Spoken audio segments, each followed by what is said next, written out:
Matt Rule said it at media days. This team has to make a bowl game, but to get there, the offense has to play better. And on paper, that doesn't seem too hard. Every position group got better in the offseason. The schedule's just as mediocre as it was last year, and with Glenn Thomas in to help with the passing game, familiar opponents have to prepare for the unknown. I was looking at projections for the 2-deep, and for the most part, things stay the same, but with 6 new additions who should all play right away, it's worth diving deeper here to predict how things will play out. So today, I'm giving you my prediction for the entire starting offense, and I'll give you my rankings for the best players on that side of the ball. But what's up, guys? I'm Connor Hayden, and this is Corn Crazed. If you're a fan of Nebraska or the Big Ten, hit the subscribe button below so you don't miss any of the videos I drop. And if you want me to make this same video for the defense, hit the like button and help us get to 1,000. But now, let's jump into it. He's hit and sacked. He's taking a shot downfield, wide open end zone, caught, touchdown. I spent the last couple days watching almost every interview that Rule did during media days, but I didn't hear anything that stood out as new info or anything unique to dive into. I did like that he said the minimum expectation of winning 6 games is a non-negotiable, and that he feels like they're way ahead in the rebuild versus Temple and Baylor. But the moment I liked the most was when he made a joke about punching his players. Then he went back and said he doesn't do that since you can get in trouble in today's society. Then he said that his coach punched him in elementary school and that he's better for it today. And as soft as the world is, I'm just glad that the head coach at Nebraska isn't a. You know I don't like talking about recruits, but there's a shift happening. Dylan tweeted out that he was picking up David Sanders from the airport, and he asked Nebraska fans to meet him outside the football complex to try and seal the deal to land his commitment over Tennessee. And I think the beauty here is that Dylan's committed to building with Matt Rule. He could have gone to Ohio State or Georgia and never had to put pressure on like this. He's bought into everything that makes Nebraska great, and even though they aren't winning yet, his peer recruiting like this is what's going to help them get to where they should be. David's the #1 tackle in this class and the #2 overall player with offers from Clemson, Ohio State, Georgia, and Tennessee. So the fact that Nebraska's still in it with this dude says a lot about where things are headed. But let's not kid ourselves. Rule knows just as well as we do that it's going to take a financial commitment to get the 5-star guys here. Oregon's got no budget. Ohio State, I'm sure, doesn't either. They convinced Michael Terry to come back for a visit, and he's a top 30 player in this class. So the fact that Nebraska's in the mix for either one of these guys says, 1, they think the NIL potential can match the other schools, and 2, that they think Nebraska's coaching staff and the foundation is good enough to win championships if they can add the right players. Isaiah Mosey's another guy Dylan wants to bring in, and now that his dad got hired on as an assistant, it seems like he's in position to flip from Oregon, which means that Matt Rule's comments about belief in freshmen and letting them grow instead of taking on a ton of transfers can actually happen since he's getting Big Ten caliber players in the building who can crack the rotation year 1. The bottom line with the recruiting conversation ends with money. If Nebraska's expectation is to win 9 or 10 games and cap out at a playoff appearance, then having Rule, the facilities, and some good players can get them there. But if this school's serious about football, if they think Nebraska belongs in the conversation with Bama, Ohio State, LSU, Texas, then it's time to get serious about NIL, because up to this point and outside of their 5-star quarterback, they've proven to be pretenders. Just ask Walter Rouse. I mentioned that the offense got better this offseason, but it's not just because they returned 8 starters from last year. To really understand why the staff's so optimistic, you've got to look at the depth. On the line, 9 of the 10 from the 2-deep lead the way. The tight end and running back rooms both return their top 3 options, and even though the receivers are led by 2 new names, 4 of the top 7 worked their way into the rotation last season. The offense will look different since it's going away from the power run game, but the experience across the board puts them in a really good spot. And we've got a decent idea for who fits where and who will earn starting roles, but nothing's going to be finalized till Utep week. So let's get into my depth chart prediction to look at who I think gets the most playing time early on. And we're going to start at QB since that's the easiest one. Dylan's going to win the job, but Nebraska always needs a backup to start a couple games and sometimes even needs a #3. Rule keeps making a point to defend Harburg as a realistic choice as their starter since he won 5 games last season, and if he improved as a passer at all, he'll definitely be the best option to back up Raiola or come in on special packages. Now, Gramstead versus Kalen's a tougher call because Gramstead comes in with the experience, the winning record, and the athleticism, but Kalen's got a much higher ceiling and I'd assume more natural arm talent. Add in the fact that he's got a few more months working with the receivers, and I'd give him the edge. But if Gramstad can match the NAIA Player of the Year energy, then he's going to be hard to keep off the bench behind a true freshman. The running back room's hard to predict because it's situationally dependent. Downhill power football, give me Gabe Ervin. 5 wide or the running back running a route, and Ramir Johnson gets the call. But if we're talking about who's got the blend of speed, durability, receiving skills, and power, then Emmett Johnson probably wins out. If I'm picking based on upside, I like Ramir as a receiving back who can win on mismatches. So I'll name him as my number 1 since I think the offense throws it more than they run. But I'm going to expect Emmett to lead in rushing yards and total touches. A couple weeks ago, I heard through the grapevine that Carter Nelson was going to push for playing time this year at receiver and that he ran a 4.47 40, which went down as the 3rd fastest on the entire team. So when Matt Rule talked about him during media days and said that he's going to be a factor at receiver instead of tight end, I'd already been thinking about how that would look. And Carter's not the only guy on the team with that flexibility. So we'll call this position our flex, and it's going to include Janiran Bonner too. If you remember, Janiran came in as a 4-star receiver. He played last year as a fullback, and then in the spring game, he was lined up in the slot and caught Dylan's first TD pass. So I guess that makes him a slot receiver with Carter, but I think these two are so skilled that they can actually play up on the line or in the backfield. And I'm not sure if they'll be every down guys or just in depending on the formation, but after hearing Rule's comments about Carter, I think this flex spot is going to go to these two. And I'm not sure if they'll be every down guys or just in depending on the formation, but after hearing Rule's comments about Carter, I think this flex or slot receiver spot's going to go to these two. The tight end discussion is a little easier because we can just go off the numbers. Fedoni started 8 games and finished with the most receiving touchdowns by a tight end since Kyler Reed caught 8 back in 2010.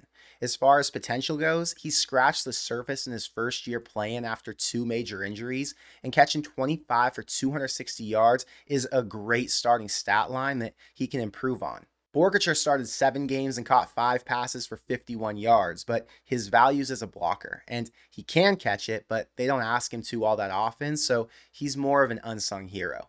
Luke Lindenmeyer started 5 games last year and lined up as a lead blocker on multiple big run plays. So you've got 3 who've done it before. 1 who's a receiver, 1 who can block and catch, and 1 who's earning his time doing the dirty work. Right tackle's the most secure spot on the line. Bryce Benhart started all but 3 games at that spot since 2020, and last season, he earned honorable mention All Big Ten. He's going to leave Nebraska with the most starts ever by an O-lineman, and as long as he plays as well as he did last season, he's going to be a late-round draft pick. Canuck was Benhart's backup last year, so you'd expect him to be ready to play now that he's going into year 3, and in a worst-case scenario, I think they'd rotate Gatula over from the left to fill in on the right if it ever got to that point. Justin Evans returns at guard after he started a few games on the left side last year, but with Micah Mazuka transferring in, I'm going to guess they flip him over to the right side.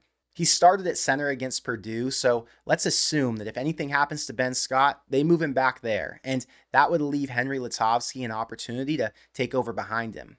Lutovsky's a junior now, and he started against Purdue and Iowa last season. But I think more important than one of these guys being great is the fact that there are 3 proven starters, and they give the line that's dealt with plenty of injury issues in the past much needed insurance.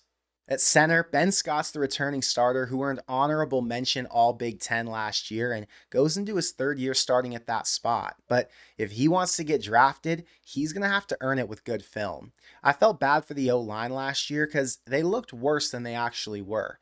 Everybody knew they were going to run it, and the few times they did throw, the QBs were either nervous, turnover prone, or they couldn't get the ball out quick enough.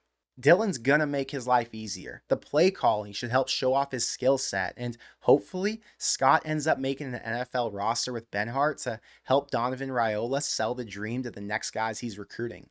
I don't know how things have changed since Mazuka first transferred in from Florida, but I remember hearing that he was going through an adjustment period since the culture and the expectations at Nebraska were different than where he came from. Now, even though I haven't heard otherwise, I still think he's the most experienced and the best option to start on the left side. And like I said about the guards a minute ago, there are three options here with starting experience. So, more important than having two standouts, Raiola's working with three who can all play significant roles.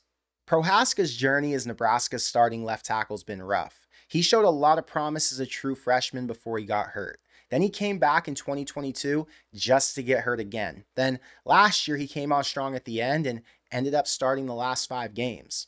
He's the best option since Corcoran's dealt with a bunch of struggles, but now that he's 100% healthy, the hope is that he can live up to what the Frost staff saw in him back when they first put him in as a true freshman against Northwestern. If Corcoran's playing tackle, which I'm going to assume he is since the guards run deeper, he's going to have to fight off Gatula, who backed up Teddy at the end of last year and hasn't had the chance to make as many mistakes yet. And with all the depth aging up and so many returners, Corcoran starting games because they're short on bodies isn't a guarantee anymore. But one more injury to their number one and there will be a competition for those reps.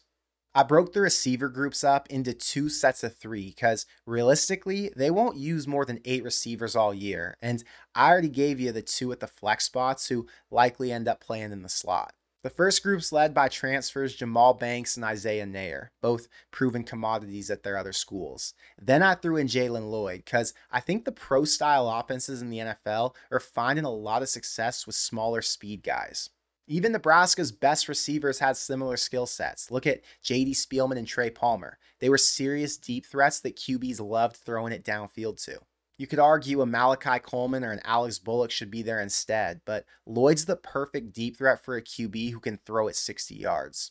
The second group includes Coleman and Bullock, but I dropped Ja'Cory Barney in as my number 3 over IGC since we don't know how good he's going to be coming off a knee injury. Barney looked confident and crazy athletic during the spring game, but IGC started at New Mexico State, then he started in Nebraska's first game back in 2022 before he got benched for fumbling, and then last year he cracked the starting rotation at Minnesota before he got hurt. The fact that I'm even debating which 10 guys are going to get the most targets this year is insane, because last time we watched this team play, the weapons were few and far between, so I'm just going to take this as a positive sign that things are looking up in the skill department. We're just a few days away from the start of fall camp, and that means Adam returns to the Character Chronicles YouTube channel to get you ready for week 1 against Utep, and I'm sure he'll have some great interviews in the next few weeks leading up to that. But they've been a great supporter of my channel all off season, and he breaks things down a little differently than I do. So if you want more Nebraska football content, make sure you head over to the Character Chronicles YouTube channel where you'll find weekly uploads from Adam there. I've seen some people try to rank players on the team, so I'm going to give you my top 5 on offense. And when I say my top 5, I'm basing this off who I think is going to have the most productive season. So at number 5, I'm going with Thomas Fidone. This offense wants to get the tight end involved. Fidone finished second on the team in catches and yards last year in his first opportunity to play since he got to Lincoln. And after being limited with a bad passing game last season, he could take off with Raiola in charge. My number 4 is Micah Mazuka. He's a 5th-year senior with NFL potential and already played in 31 games against Big 12 and SEC competition. He's played in different types of offenses against Florida State, Georgia, LSU, Oklahoma, and Texas. He can plug into the Big 10 perfectly, and PFF had him ranked as a top 15 run blocker nationally just 2 years ago. Third is Bryce Benhart, and outside of Tommy Hill, he's the most likely to get drafted in this class, and he made the biggest jump of all the O-linemen after the new staff took over. With a better offense and a QB with better awareness, he might look even stronger than he did last season. Second is Dylan Raiola. The offense runs through him. He's an undisputed leader in the QB room. The start might be slow, but by the time Nebraska hits Big 10 play, he's going to be clicking with his receivers and know who he can count on. And if he just limits the turnovers, the wins are going to stack up quick. And last at number 1, I'm going with Isaiah Nair. He's the perfect blend. Blessed with size, extremely athletic, and experienced at 2 levels. Even though he didn't play at Texas, he was still working with the best QBs, receivers, and coaches in the entire country. So that time off after a big season at Wyoming wasn't wasted. It's really hard to know who Dillon's going to favor as his top target, but Nayer's build and his ability to make a play after the catch makes me think he's going to be a go-to from day one. But I want to know what you think, so let me know in the comments below. Who are you predicting to have the biggest role in this revamped offense? Is Jalen Lloyd a wide receiver one, or do Alex Bullock and Malachi Coleman have something to say about that? And which one of the running backs do you see emerging as the true go-to back? It's hard to imagine Nebraska not running the ball every damn play like they did last year, but I'm excited to know they have 4 dudes in the rotation who can all play different roles. But that's all I've got for today, so until next time, thank you for being here, and I will see you in the next one. Go Big Red.